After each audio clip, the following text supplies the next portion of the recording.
靚嘅池魚，我買幾條池魚好多時咧，以往嘅煮法多數都係煎啦咁樣，咁煎就好簡單嘅嘢嚟嘅。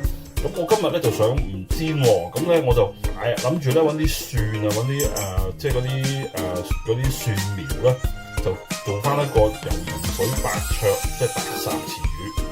咁首先啲池魚翻到嚟咧就要佢冇鱗嘅，唔使打鱗乜滯。咁啊洗乾淨佢啦。咁特別係個肚咧，最緊要個肚咧就刮乾淨晒嗰啲黑色嘅，洗乾淨晒佢。咁我之前都洗咗啦。咁洗完之後就抹乾水佢，抹乾晒水佢。咁3條魚洗乾淨，抹乾晒水之後咧，就揾少少鹽，稍擺喺個面度，咁啊兩邊啦，引佢兩邊。如果未煮嘅咪擺落雪櫃先咯，如果煮嘅就可以咁擺喺處啦。咁跟住就煮啦。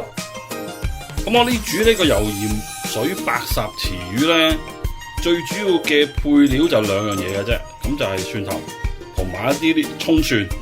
咁蒜頭就呢度有多㗎，我唔係用晒嘅，呢度我煮幾個餸用嘅，咁啊拍爛佢得㗎啦。咁呢啲係葱蒜啦，咁葱蒜就洗咗佢，跟住切斷。首先燒熱隻鑊，落少少油。都唔少喎，話明油鹽水嘛。咁油一熱咧，就爆一爆啲蒜仔，即係嗰啲蒜苗同埋蒜頭、雙蒜。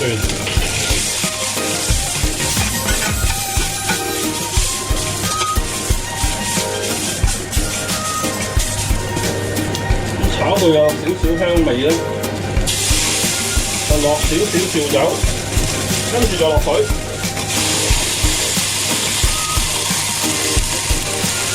然後咧就落鹽，落少少胡椒，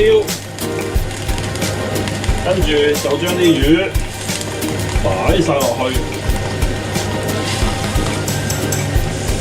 如果唔夠水嘅，加多少少啦。冚住佢，大約呢度我估3-4分鐘搞掂啦。咁啲魚夠咗4分鐘啦，搞掂，煮完㗎啦噃。就咁可以熄火。